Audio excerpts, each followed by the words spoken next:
दोस्तों, आज की उर्दू डिक्शनरी में आपके साथ शेयर कर रही हूँ लफ्ज़ अनवा और दूसरा लफ्ज़ उसी से बनने वाला अनवा व अक़साम।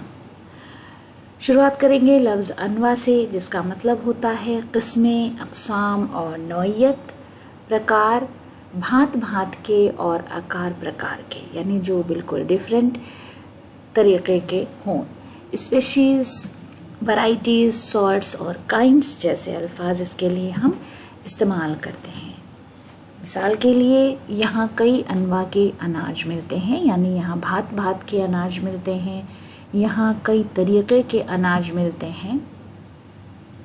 उसके बाद उसी से बनने वाला लफ्ज़ अनवा व अक़साम, जिसका मतलब है मुख्तलिफ तरीक़े, अलग अलग किस्म, विभिन्न प्रकार, सभी प्रकार के, नाना प्रकार, all sort, kinds, different types. तो ये अल्फाज हैं जो हम अनवा व अक़साम के लिए इस्तेमाल करते हैं। मिसाल में इस तरह इस्तेमाल करेंगे, दावत में अनवा व अक़साम के लजीज़ खाने मौजूद थे, यानी अलग अलग तरीक़े के कई किस्म के खाने मौजूद थे।